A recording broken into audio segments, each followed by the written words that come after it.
ọ̀rọ̀ àgbàlagbà kò dé orí social media o, tàbí ká sọ wípé elderly person lélẹ́yìí wọ́n dàgbà nínú iṣẹ́ Olúwa, kò dé orí social media.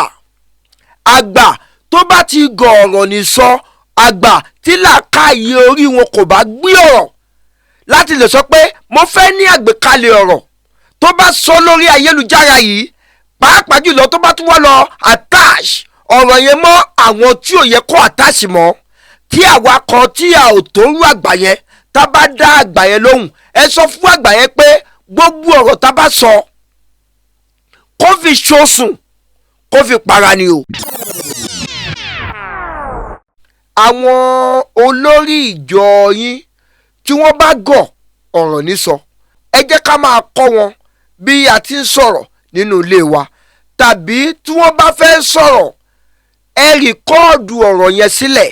Lẹ́yìn ìgbà tí ẹ bá rìkọ́ọ̀dù tán, ẹ yọ ọ̀bẹ àti àdá ti ọ̀rọ̀ yẹn. Àwọn ọ̀rọ̀ tó bá kù díẹ̀ káàtó tó jẹ́ pé tẹ́ ẹ bá sọ sí èèyàn tí àwọn èèyàn yẹn bá dá ọ̀rọ̀ padà fún yín, kò ní fọ́ yín lórí, kò tẹ̀ ní jẹ́ kí ẹ̀jẹ̀ yín kóru púpọ̀, ẹ yọ dànù síbẹ̀. Ọ̀rọ̀ tó bá lálùbáríkà, ọ̀rọ̀ tó sàn, ọ̀rọ̀ tó gbádùn létí, ẹ wá fi ìyẹn síta. Bẹ́yìn ò bá tijú fúnjọ wa, àwọn ò ní tijú fúnjọ yín, kò wá ní jẹ́ ìjọ yín nìkan là ní tijú fún. A ò ní tijú fún àgbàtẹ́ẹ̀dà, bẹ́ẹ̀ sì ni a ò ní tijú fún ewu tó wà lórí yín, torí pé ewu tó wà lórí yín tó funfun yẹn, àìní làákàyè òun ló jẹ́ kí ewu yẹn funfun. Àgbà tí ẹ dà kì í ṣe làákàyè lẹ fi dàgbà, Ọlọ́run kọ̀ fún yín lórí ọ̀fẹ́ yẹn láti dàgbà ni. Ẹni tí kò tijú fún ni, a kì í tijú fún ẹni bẹ́ẹ̀.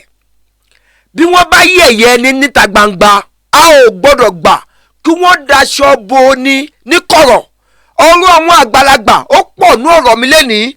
Àwọn kan sọ wípé ìwọ tó fẹ́ lọ sin ẹ̀gbọ́n ẹ tó wá sí ní wòwò, ó wá mú àbúrò ẹ dání. Nǹkan tó ń sọ fábúrò ẹ ní pé bí mo ṣe sin ẹ̀gbọ́n mi yìí o, tóun náà bá kú, bẹ́ẹ̀ gangan ni kí wọ́n ṣe sí òun. Wọ́n ní àwọn ṣọ́ọ̀ṣì kan wà tí wọ́n ti máa ń mẹ́mìí. That some church are going to spiritual realm. Wọ́n ní wọ́n máa lọ nínú ẹ̀mí ọjọ́ méje. They go Alóore for 7 agòkè days. ẹ̀mí ní ọjọ́ méje. They go for 7 days in spiritual realm. Alóore agòkè 21 days. The spiritual being will go for 21 days. Wọ́n sì sọ wípé wọ́n máa jẹ àádùn àti ìrèké àti ẹ̀wà ìgànyìn. Bàbá yìí má gọ ọ̀rọ̀ ní sọ o. Bàbá ẹ gọ ọ̀rọ̀ ní sọ sà. Ọ̀rọ̀ tí ẹ sọ yẹn ó kù díẹ̀ káàtó, kò gba ẹnu yín láti máa sọ. Mo máa ń sọ fún yín lọ́pọ̀ ìgbà pé kì í ṣe gbogbo èèyàn là ń gbé máikrófóònù fún, kì í ṣe gbogbo èèyàn ló lè rí crowd, kì í ṣe gbogbo èèyàn ló lè gbóhùn ohùn speaker kó máa bú gbàmù.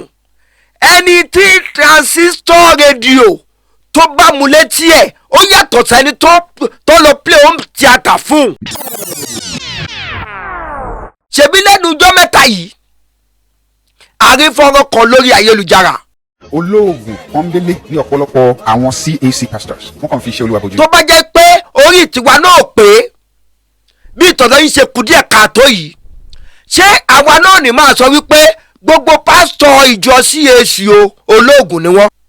Kí ló dé jẹ́ àkọ́kọ́ tún ìjọ yín ṣe kẹ́ ẹ tó máa nọjú, kẹ́ ẹ tó máa nẹnu yín yẹn síjọ níjọ? Kí ni tọ̀dọ̀ yín náà? Ẹ̀yin ìjọ CAC lápapọ̀ ẹ pè General Evangelist yín o, bàbá tó pèrè àwọn prophet yìí o, ẹ pè wọ́n kí wọ́n sọ̀rọ̀ àwọn o. Ohun tí wọ́n bá rí òkodoro ẹ̀ òun náà kọ́ máa sọ̀rọ̀ sí o. Kó má jẹ́ kí a máa gbégbèkúgbè nípa ìjọ o. Kó má jẹ́ wípé wọ́n máa sọ pé ìjọ kìrìsìtẹ́nì ó fèsì ìjọ kìrìsìtẹ́nì ẹlẹ́gbẹ́ wọn, ká má la dàbí àwọn ẹlẹ́sìn kan. A ò ṣetán láti dárúkọ ẹ̀sìn kankan kọ́ wọ́n sọ pé Ọlọ́run ti yóò ju ara wọn sí rárá o. Bàbá béèyàn bá fẹ́ sọ̀rọ̀ ẹ máa ronú ọ̀rọ̀ tẹ́ bá fẹ́ sọ o, tàbí pé nǹkan tẹ́ bá fẹ́ sọ ẹ fẹ́ wàásù ni, ẹ fẹ́ lọ ṣèsọjí ni, ẹ máa kọ́kọ́ kọ sínú pépà kẹ́ ẹ máa mú fọwọ́ ọmọ yín kọ́ máa bá yín ṣe skírínì ẹ̀ pé eléyìí tẹ́ ẹ sọ yìí ìsọkúsọ wà ń bẹ̀, eléyìí tẹ́ ẹ sọ yìí ìsọkúsọ òsì, eléyìí ní ká ẹ fi kún, eléyìí ní ká ẹ kúrò. a máa bu ìkún yìí torí pé ẹ ti wáṣọ ẹ̀tẹ́ o. ẹ káàárọ̀, ẹ káàsán, ẹ káalẹ́ ní ibi gbogbo tí ẹ ti ń wò wá. àwọn olólùfẹ́ wa kákàkiri gbogbo àgbáńláyé wọ́n á máa wò ó pé ó kódóró ọ̀rọ̀ látìgbà tó ti ń ṣe ètò ẹ̀ yìí. ó máa ń sọ wípé olùṣọ́ àgùntàn ni òun, ṣùgbọ́n kò fi ara rẹ̀ hàn, tàbí ká sọ wípé àwọn èèyàn fi bẹ́ẹ̀ gbà pé olùṣọ́ àgùntàn ni mí ní tòótọ́. ṣùgbọ́n nǹkan tó jẹ́ kí n wá identify ara mi lónìí ni pé ọ̀rọ̀ tí mo bá wá ó gba kí n fi ara mi hàn, torí ọ̀rọ̀ tó bá gba ká sọ nínú òkùnkùn a ò gbọ́dọ̀ sọ nínú ìmọ́lẹ̀. ọ̀rọ̀ tó bá yẹ ká sọ nínú ìmọ́lẹ̀ kò máa gba inú òkùnkùn láti sọ. ọ̀rọ̀ àgbà kan tí ọ̀rọ̀ sísọ wọn kù díẹ̀ káàtó, ohun gangan ni ó gbé mi wá sí gbangba láti wá sọ̀rọ̀. àgbàlagbà tí ọ̀rọ̀ sísọ àti àgbékalẹ̀ ọ̀rọ̀ wọn bá dàbí àkìtàn ẹlẹ́gùn, tá bá dá irú àgbà bẹ́ẹ̀ ní gbóngbó ọ̀rọ̀ látàrí, mo lérò pé kò tí ì léèwọ̀ jù lórí social media tí a wà yìí. àwọn olórí ìjọ yín tí wọ́n bá gọ̀ ọ̀rọ̀ ní sọ, ẹ jẹ́ ká máa kọ́ wọn bí a ti ń sọ̀rọ̀ nínú ilé wa, tàbí tí wọ́n bá fẹ́ sọ̀rọ̀ ẹ rìkọ́ọ̀dù ọ̀rọ̀ yẹn sílẹ̀. lẹ́yìn ìgbà tí ẹ bá rìkọ́ọ̀dù tán ẹ yọ ọ̀bẹ àti àdá ti ọ̀rọ̀ yẹn. àwọn ọ̀rọ̀ tó bá kù díẹ̀ káàtó tó jẹ́ pé tẹ́ ẹ bá sọ sí èèyàn tí àwọn èèyàn yẹn bá dá ọ̀rọ̀ padà fún yín, kò ní fọ́ yín lórí, kò tẹ̀ ní jẹ́ kí ẹ̀jẹ̀ yín kóru púpọ̀, ẹ yọ dànù síbẹ̀. ọ̀rọ̀ tó bá lálùbáríkà, ọ̀rọ̀ tó sọ, ọ̀rọ̀ tó gbádùn létí, ẹ wá fi ìyẹn síta. mo fẹ́ fi ayọ̀ àtàlàfíà sọ fún wa wípé lórí social media ọ̀rọ̀ àgbàlagbà kò dórí social media o, tàbí ká sọ wípé elderly person lélẹ́yìí wọ́n dàgbà nínú iṣẹ́ olúwa, kò dórí social media. àgbà tó bá ti gọ̀ ọ̀rọ̀ ní sọ, àgbà tí làákàyè orí wọn kò bá gbé ọ̀rọ̀ láti lè sọ pé mo fẹ́ ní àgbékalẹ̀ ọ̀rọ̀ tó bá sọ lórí ayélujára yìí, pàápàá jùlọ tó bá tún wá lọ attach ọ̀rọ̀ yẹn mọ́ àwọn tí ò yẹ kó attach mọ́, tí àwa kan tí a ò tó rú àgbà yẹn tá bá dá àgbà yẹn lóhùn, ẹ sọ fún àgbà yẹn pé gbogbo ọ̀rọ̀ tá bá sọ kó fi ṣoṣùn kó fi para ni o. torí wípé bẹ́yìn kan bá sọ wípé ẹ mọ̀rọ̀ sọ, ẹ rántí àwọn tó mọ̀rọ̀ gbọ́. àwọn àgbàlagbà nílẹ̀ Yorùbá wọn á ní gbogbo sọ̀rọ̀sọ̀rọ̀ kó máa rántí ẹni tó mọ̀rọ̀ gbọ́ o. ẹni tí kò tijú fún ni a kì í tijú fún ẹni bẹ́ẹ̀. bí wọ́n bá yẹ̀yẹ́ ẹni níta gbangba, a ò gbọ́dọ̀ gbà kí wọ́n daṣọ bo ni níkọ̀rọ̀. ọ̀rọ̀ àwọn àgbàlagbà ó pọ̀ ní ọ̀rọ̀ mi lẹ́nìí. àwọn kan sọ wípé ìwọ tó fẹ́ lọ sin ẹ̀gbọ́n ẹ tó wá sí níwòwò, ó wá mú àbúrò ẹ dání. nǹkan tó ń sọ fábùrú ẹ ní pé bí mo ṣe sin ẹ̀gbọ́n mi yìí o, tóun náà bá kú bẹ́ẹ̀ gangan ni kí wọ́n ṣe sí òun. bẹ́yìn ò bá tijú fúnjọ wa, àwọn ò ní tijú fúnjọ yín, kò wá ní jẹ́ ìjọ yín nìkan là ní tijú fún.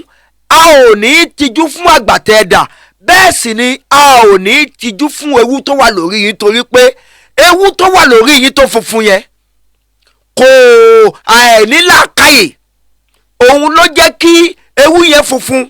àgbà tí ẹ dà kì í ṣe làákàyè lẹ fi dàgbà, Ọlọ́run kọ̀ fún yín lórí ọ̀fẹ́ yẹn láti dàgbà ni. mo rí fọ́nrán kan lórí ayélujára tí bàbá kan tí wọ́n pe ara wọn ní prophet, tí wọ́n jẹ́ General Evangelist fún ìjọ CAC lórílẹ̀‐èdè Nàìjíríà yìí àti ní òkè òkun ní àpapọ̀. bàbá yìí má gọ ọ̀rọ̀ ní sọ o. bàbá ẹ gọ ọ̀rọ̀ ní sọ sà. ọ̀rọ̀ tí ẹ sọ yẹn ó kù díẹ̀ káàtó, kò gba ẹnu yín láti máa sọ. mo máa ń sọ fún yín lọ́pọ̀ ìgbà pé kì í ṣe gbogbo èèyàn là ń gbé máikrófóònù fún, kì í ṣe gbogbo èèyàn ló lè rí crowd, kì í ṣe gbogbo èèyàn ló lè gbóhùn ohùn speaker kó máa bú gbàmù.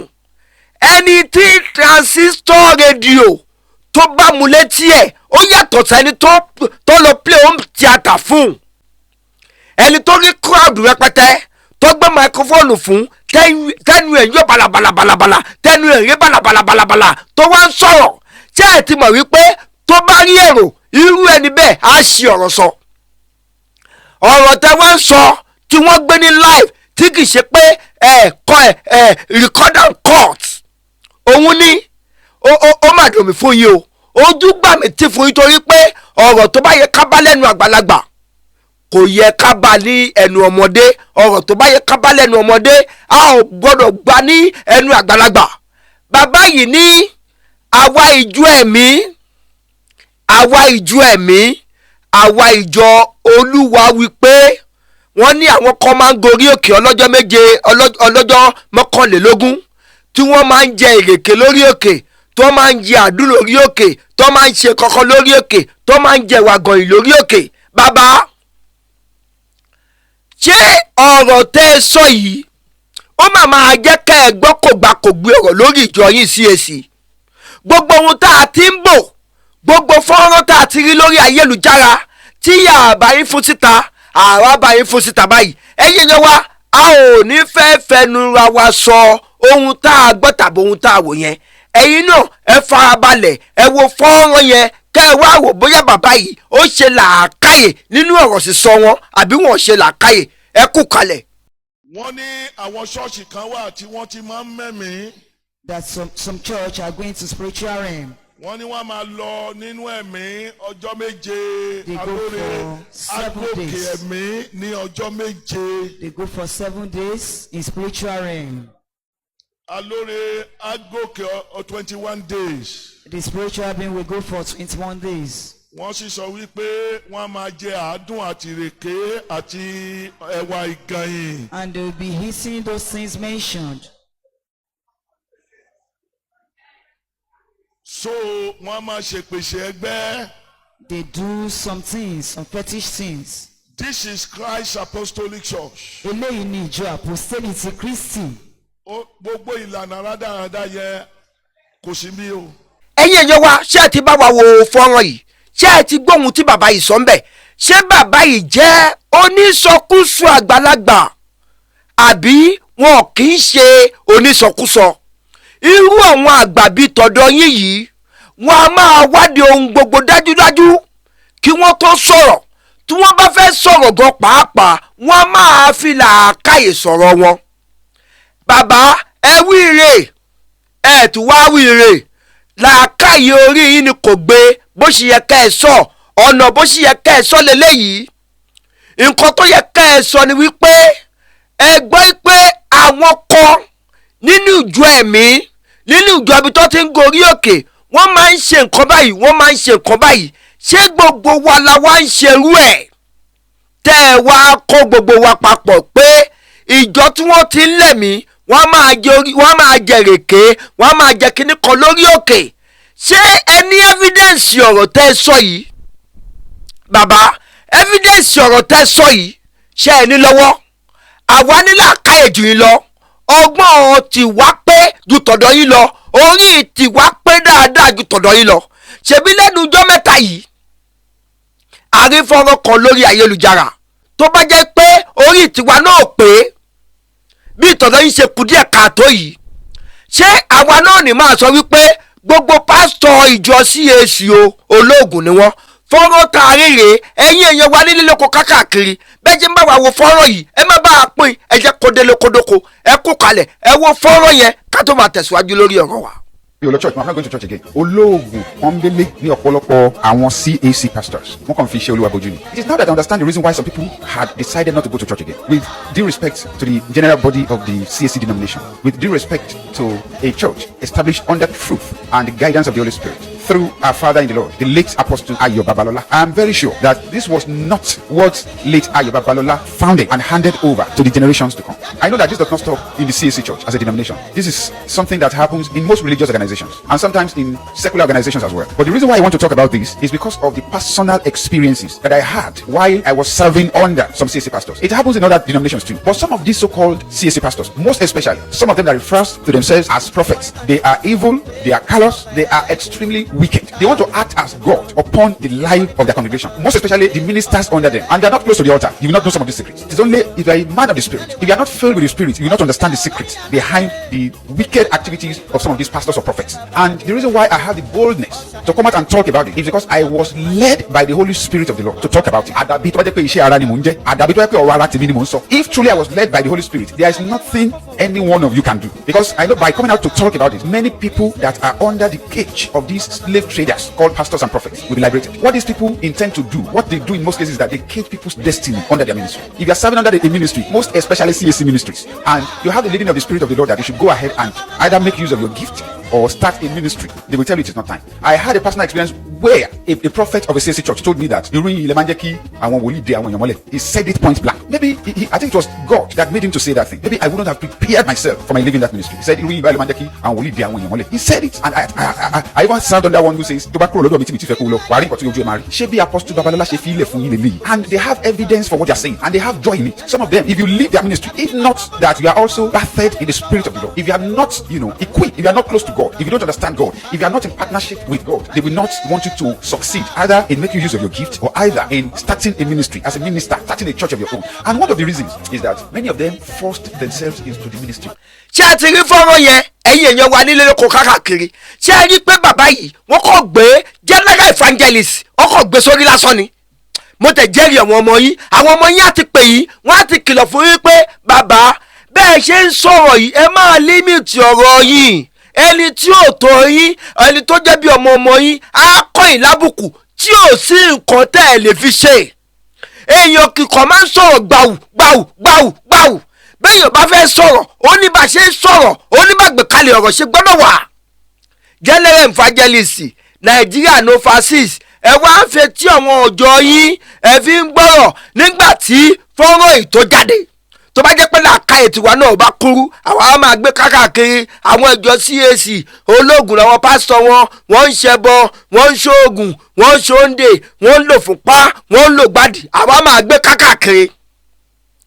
Ṣùgbọ́n Bíbélì sọ fún wa yìí pé ẹ wádìí ohun gbogbo dájúdájú ká ẹ sì fìdí òtítọ́ múlẹ̀. Nígbà tí ẹni tó sọ fọ́nrán síta, a lérò pé ìsọkúsọ ọ̀rọ̀ ló sọ. Àtùpà yín tó tọ̀nà rororo tó mọ́lẹ̀ rororo ẹ̀bù epo sí gbogbo ẹ̀ ṣe gbàmù ó wá ríran káàkiri gbogbo ayé kò ríran rídìí ara ẹ̀. Kí ló dé jẹ́ àkọ́kọ́ tún ìjọ yín ṣe kẹ́ ẹ̀ tó máa nọjú kẹ́ ẹ̀ tó máa nẹnu yín yẹn síjọ níjọ? Kí ni tọ̀dọ̀ yín náà? Kò dẹ̀ sí lọ́wọ́ yín àwọn àgbààgbà wa tí wọ́n ti jẹ dòdò tí wọn ò lè sòdodo mọ́ ni. Àwọn ẹrú kan tí wọ́n jẹ́ kí ẹ máa búgba ẹrú tọ́wọ́ tẹ̀ máa búgba ẹrú, ṣé irú yín ló tọ́ sí lẹ́nu? Ẹ̀yin tọ́rọ̀ kò dámọ́ lẹ́nu tẹ́ ẹ wá dá sọ̀rọ̀ ìjọ ẹ̀mí tẹ́ ẹ sọ wípé àwọn jẹun kan jẹ gèké, àwọn kan jẹ àdùn, àwọn kan ṣe kíníkan ní orí òkè. Àrídájúdà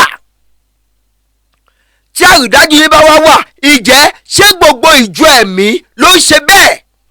Bàbá béèyàn bá fẹ́ sọ̀rọ̀ ẹ máa ronú ọ̀rọ̀ tẹ́ bá fẹ́ sọ o, tàbí pé nǹkan tẹ́ bá fẹ́ sọ ẹ fẹ́ wàásù ni ẹ fẹ́ lọ ṣèṣọ́jí ni ẹ máa kọ́kọ́ kọ sínú pépà kẹ́ ẹ máa mú fún ọmọ yín kọ́ máa bá yín ṣe skírínì ẹ̀ pé eléyìí tẹ́ ẹ sọ yìí ìsọkúsọ wà ń bẹ̀, eléyìí tẹ́ ẹ sọ yìí ìsọkúsọ òsì, eléyìí ní ká ẹ fi kún, eléyìí ní ká ẹ kúrò. A máa bu ìkún yìí torí pé ẹ ti wáṣọ ẹ̀tẹ́ o. Ẹni bá wọṣọ ṣúgà èèrà kùn, àwọn òwà ń ṣe àbáyé o torí pé òjìṣẹ́ Ọlọ́run ní òjìṣẹ́ Ọlọ́run náà làwa náà. Òjìṣẹ́ Ọlọ́run ò máa ń sọ̀sọ̀kúsọ, òjìṣẹ́ Ọlọ́run ò máa ń wíwìkúwì, òjìṣẹ́ Ọlọ́run ò máa ń sọ nǹkan tójú ò bá tó. Ẹ lọ ṣọ́ra yín o, ẹ̀yin ìjọ CAC lápapọ̀ ẹ pe General Evangelist yín o, bàbá tó pèrè àwọn prophet yìí o, ẹ pè wọ́n kí wọ́n ṣọ́ra wọn o. Ohun tí wọ́n bá rí òkodoro ẹ̀ òun náà kọ́ máa sọ̀rọ̀ sí o, kó má jẹ́ kí a máa gbégbèkúgbè nípa ìjọ o, kó má jẹ́ wípé máa sọ pé ìjọ kìrìsìtẹ́nì ó fèsì ìjọ kìrìsìtẹ́nì ẹlẹ́gbẹ́ wọn, ká má la dàbí àwọn ẹlẹ́sìn kan. A ò ṣetán láti dárúkọ ẹ̀sìn kankan kọ́ wọ́n sọ pé Ọlọ́run ti yóò ju ara wọn sí rárá o. Ẹ̀yin ní ká ẹ lọ farabalẹ̀, èèyàn máa ń ní làákàyè àti sọ̀rọ̀, èèyàn máa ń ní làákàyè àti gbọ́rọ̀ kalẹ̀. Ẹ̀yin ẹ̀yẹ wa ẹ bá pín fọ́nrán yìí, ẹ jẹ́ kó délé, ẹ jẹ́ kó dóko, ó kó dóró ọ̀rọ̀ ní mídíà. Ire o.